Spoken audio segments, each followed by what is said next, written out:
2023ರಲ್ಲಿ already ನಾನು ಸಮಾಜ ವಿಜ್ಞಾನದ ಒಂದು ಪ್ರಶ್ನೆ ಪತ್ರಿಕೆ ಮತ್ತು ಕೀ ಉತ್ತರಗಳನ್ನು ಹಾಕಿದ್ದೀನಿ. ಆಮೇಲೆ ಸಮಾಜ ವಿಜ್ಞಾನದ ಮೊದಲ ಭಾಗದ ಎಲ್ಲಾ ಪಾಠಗಳ ಕ್ವೆಶ್ಚನ್ ಆನ್ಸರ್ಸ್ಗಳು ಸಹಿತ ಇದ್ದಾವೆ. ಕ್ವೆಶ್ಚನ್ ಪೇಪರ್ಗಳನ್ನು ನೋಡಬೇಕಾದ್ರೆ ವಿಡಿಯೋದ ಡಿಸ್ಕ್ರಿಪ್ಷನ್ ಬಾಕ್ಸ್ನಲ್ಲಿ FA/SA ಎಕ್ಸಾಮ್ ಕ್ವೆಶ್ಚನ್ ಪೇಪರ್ 2023-24 ಒತ್ತಿ ನೋಡಿ. ಆಮೇಲೆ ಎಲ್ಲಾ ಪಾಠದ ಪ್ರಶ್ನೋತ್ತರಗಳು ಬೇಕಾದರೆ ರಿವೈಸ್ ಸಿಲೆಬಸ್ 2023 9ನೇ ತರಗತಿ ಸಮಾಜ ವಿಜ್ಞಾನ ಪ್ರಶ್ನೋತ್ತರ ಅಂತ ಲಿಂಕ್ ಅನ್ನು ಒತ್ತಿ ಎಲ್ಲಾ ಪಾಠದ ಕ್ವೆಶ್ಚನ್ ಆನ್ಸರ್ಸ್ಗಳನ್ನು ಕೇಳಿ. ಇಂದಿನ ವಿಡಿಯೋದಲ್ಲಿ ನೀವು ಪರೀಕ್ಷೆಯಲ್ಲಿ ಈಸಿಯಾಗಿ 50ಕ್ಕಿಂತ ಹೆಚ್ಚು ಅಂಕವನ್ನು ಗಳಿಸಲಿಕ್ಕೆ ಸಹಕಾರಿಯಾಗ್ತಕ್ಕಂಥ ಯಾವ ಕ್ವೆಶ್ಚನ್ಸ್ ಬರಬಹುದು ಅನ್ನೋದನ್ನು ತಂದಿದ್ದೀನಿ. ಚೆನ್ನಾಗಿ ಓದ್ಕೊಂಡೋಗಿ 50 60ಕ್ಕಿಂತ ಹೆಚ್ಚು ಅಂಕಗಳು ಬರ್ತವೆ. ಎಸ್. ಸೊ ಮೊದಲ ಪ್ರಶ್ನೆ ಇತ್ತು ಇತಿಹಾಸ ವಿಭಾಗದಿಂದ. ಯಹೂದಿ ರಿಲಿಜನ್ನ ಸ್ಥಾಪಕರು ಯಾರು? ಮೊಹಮ್ಮದ್ ಪೈಗಂಬರರು ಹುಟ್ಟಿದ ಸ್ಥಳ ಯಾವುದು? ಯೇಸು ಕ್ರಿಸ್ತರು ಹುಟ್ಟಿದ ಸ್ಥಳ ಯಾವುದು? ಇಸ್ಲಾಂನ ಪವಿತ್ರ ಗ್ರಂಥ ಯಾವುದು? ಪಾರ್ಸಿ ಮತದ ಸ್ಥಾಪಕರು ಯಾರು? ಯೇಸು ಕ್ರಿಸ್ತರ ಜೀವನ ಮತ್ತು ಬೋಧನೆಗಳನ್ನು ಬರೆಯಿರಿ. ಮೊಹಮ್ಮದ್ ಪೈಗಂಬರರ ಜೀವನವನ್ನು ತಿಳಿಸಿ. ಇಸ್ಲಾಂನ ನಿಯಮವನ್ನು ವಿವರಿಸಿರಿ. ಗುರ್ಜರರ ಪ್ರತಿಹಾರ ರಜಪೂತ ಮನೆತನದ ಸ್ಥಾಪಕರು ಯಾರು? ಮೊಹಮ್ಮದ್ ಗೋರಿಯ ಪ್ರಮುಖ ದಂಡನಾಯಕನು ಯಾರು? ದೆಹಲಿ ಸುಲ್ತಾನರಲ್ಲಿ ಆಳ್ವಿಕೆ ಮಾಡಿದ ಪ್ರಥಮ ಮಹಿಳೆ ಯಾರು? ತುಗ್ಲಕರ ಕಾಲದಲ್ಲಿ ರಾಜಧಾನಿಯನ್ನ ದೆಹಲಿಯಿಂದ ಯಾವ ಪ್ರದೇಶಕ್ಕೆ ಅಂದರೆ ಎಲ್ಲಿಗೆ ವರ್ಗಾವಣೆಯನ್ನ ಮಾಡಲಾಯಿತು? ಮುಂದೆ ಇರತಕ್ಕಂಥ ಮೋಸ್ಟ್ ಇಂಪಾರ್ಟೆಂಟ್ ಸಾಹಿತ್ಯ ಕ್ಷೇತ್ರಕ್ಕೆ ರಜಪೂತರ ಅರಸರ ಕೊಡುಗೆಗಳನ್ನು ಬರೀಬೇಕು. ಇಲ್ತಮ್ಷನ ಆಡಳಿತ ಪದ್ಧತಿಯನ್ನ ವಿವರಣೆಯನ್ನ ಕೊಡಬೇಕು. ಅಲ್ಲಾವುದ್ದೀನ್ ಖಿಲ್ಜಿಯ ಆಡಳಿತಾತ್ಮಕ ಸುಧಾರಣೆಗಳು ಯಾವುವು? Very important.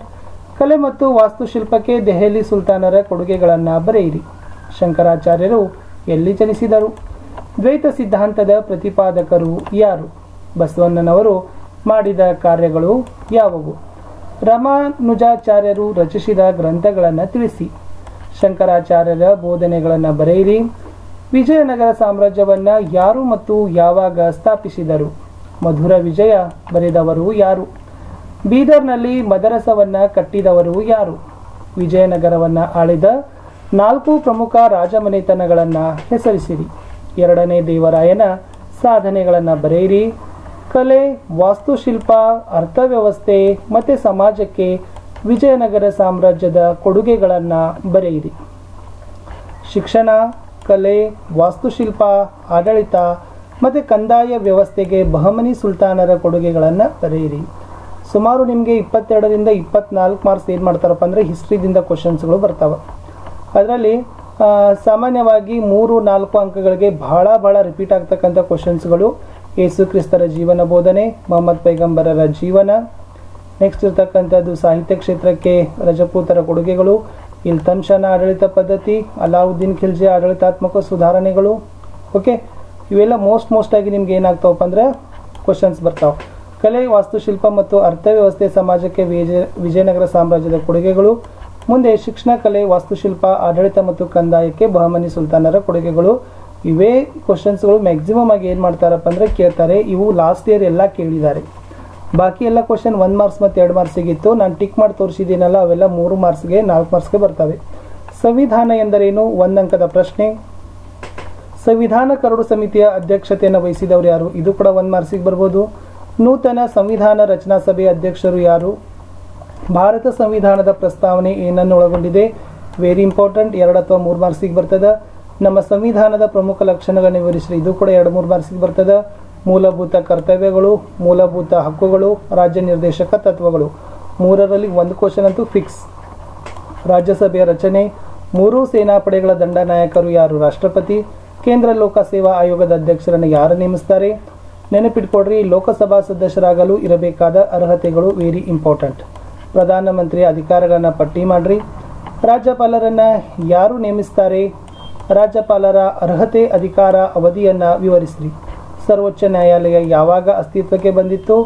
ಜನತಾ ನ್ಯಾಯಾಲಯ, ಇದನ್ನೇ ಲೋಕ್ ಅದಾಲತ್ ಅಂತ ಕರೀತಾರೆ. Very important. ಇದರ ಸ್ಥಾಪನೆ ಉದ್ದೇಶಗಳನ್ನು ನೋಡ್ಕೊಂಡೋಗಿ. ಇಲ್ಲಿ ಇಷ್ಟು ರಾಜ್ಯಶಾಸ್ತ್ರ ವಿಭಾಗದ ಮೋಸ್ಟ್ ಇಂಪಾರ್ಟೆಂಟ್ ಆಗಿರ್ತಕ್ಕಂಥ ಕ್ವಶನ್ಸ್ ಇತ್ತು. ಇನ್ನು ಸಮಾಜಶಾಸ್ತ್ರ ವಿಭಾಗದಲ್ಲಿರ್ತಕ್ಕಂಥದ್ದು 2 ಫೇವ್ರೇಟ್ ಕ್ವಶನ್ಸು. ಕುಟುಂಬದ ಲಕ್ಷಣಗಳು, ಅವಿಭಕ್ತ ಕುಟುಂಬದ ಲಕ್ಷಣಗಳು ನಿಮಗೆ 2-3 ಮಾರ್ಕ್ಸ್ಗೆ ಕೇಳ್ತಾರೆ. ಓಕೆನಾ? 3 ಮಾರ್ಕ್ಸ್ ಅಂತಲೂ ಕೂಡ ಬರ್ಬೋದು. ಇನ್ನು ಸಮಾಜದ ಜೀವಕೋಶ ಯಾವುದು? ಕುಟುಂಬ. ಓಕೆನಾ? ಕೇರಳದ ಮಲ್ಬಾರ್ ನಾಯರ್ಗಳಲ್ಲಿ ಯಾವ ಕುಟುಂಬ ಕಂಡು ಬರ್ತದ? ಕುಟುಂಬ ಸಮಾಜದ ಒಂದು ಘಟಕ ಹೇಗೆ? ಇದು ಅಪ್ಲೈಡ್ ಕ್ವಶನ್ಸ್ ಇತ್ತು. ಸೊ ಇಷ್ಟು ನೋಡ್ಕೊಂಡು ಹೋದ್ರೂ ಕೂಡ ಇಲ್ಲಿಂದ ಆರಾಮಾಗಿ ಮಾರ್ಕ್ಸ್ಗಳನ್ನು ತಗೊಳ್ಬೋದು. ಇನ್ನು ಭೂಗೋಳಶಾಸ್ತ್ರ ವಿಭಾಗದಲ್ಲಿ ಕರ್ನಾಟಕ ಅಂತ ಮರುನಾಮಕರಣ ಮಾಡಿದ ವರ್ಷ ಯಾವುದು? ಕರ್ನಾಟಕ ಭಾರತದ ಯಾವ ಭಾಗದಲ್ಲಿದೆ? ಓಕೆ. ಮುಂದೆ ಕರ್ನಾಟಕದ ಕಾಶ್ಮೀರ ಅಂತ ಯಾವ ಜಿಲ್ಲೆಯನ್ನು ಕರಿತೀವಿ? ಕರ್ನಾಟಕದ 4 ಆಡಳಿತ ವಿಭಾಗಗಳು ವೆರಿ ಇಂಪಾರ್ಟೆಂಟ್. ಕರ್ನಾಟಕದ ಪ್ರಮುಖ ಪ್ರಾಕೃತಿಕ ವಿಭಾಗಗಳು ಅದು ಕೂಡ ವೆರಿ ಇಂಪಾರ್ಟೆಂಟ್. 2-3 ಮಾರ್ಕ್ಸ್ಗೆ ಬರ್ತಾವೆ. ಅತಿ ಹೆಚ್ಚು ಮಳೆ ಬೀಳುವ ಋತುಮಾನ ಯಾವುದು? ಅತಿ ಹೆಚ್ಚು ಅರಣ್ಯ ಪ್ರದೇಶ ಹೊಂದಿರೋ ಜಿಲ್ಲೆ ಯಾವುದು? ಕರ್ನಾಟಕವನ್ನ ಶ್ರೀಗಂಧದ ನಾಡು ಅಂತ ಏಕೆ ಕರಿತೀವಿ? ಪ್ರಸಿದ್ಧ ಜೋಗ ಜಲಪಾತ ಯಾವ ನದಿಯಿಂದ ಸೃಷ್ಟಿಯಾಗಿದೆ? ಕರ್ನಾಟಕದ ಮೊದಲ ಜಲವಿದ್ಯುತ್ ಉತ್ಪಾದನಾ ಕೇಂದ್ರ ಯಾವುದು? Very important. ಕರ್ನಾಟಕದ ಪ್ರಮುಖ ನದಿಗಳನ್ನು ಹೆಸರಿಸ್ರಿ. ನಮ್ಮ ರಾಜ್ಯದ ಪ್ರಮುಖ ಜಲ ವಿದ್ಯುತ್ ಉತ್ಪಾದನಾ ಕೇಂದ್ರಗಳನ್ನು ತಿಳಿಸ್ರಿ. ಅತಿ ಹೆಚ್ಚು ಸಾಗುವಳಿ ಭೂಮಿ ಹೊಂದಿರುವ ಜಿಲ್ಲೆ ಯಾವುದು? ಕರ್ನಾಟಕದಲ್ಲಿ ಅತಿ ಹೆಚ್ಚು ಕಬ್ಬು ಬೆಳೆಯುವ ಜಿಲ್ಲೆ ಯಾವುದು? ಇನ್ನು ವೆರಿ ಇಂಪಾರ್ಟೆಂಟ್, ಕರ್ನಾಟಕದಲ್ಲಿ ವ್ಯವಸಾಯದ ಪ್ರಾಮುಖ್ಯತೆಯನ್ನು ಬರೀರಿ. ಮಿಶ್ರ ಬೇಸಾಯದ ಪ್ರಮುಖ ಲಕ್ಷಣಗಳನ್ನು ಬರೀರಿ ಅಂತಕ್ಕಂಥದ್ದು. ಸೊ ಭೂಗೋಳದಲ್ಲಿತ್ತು.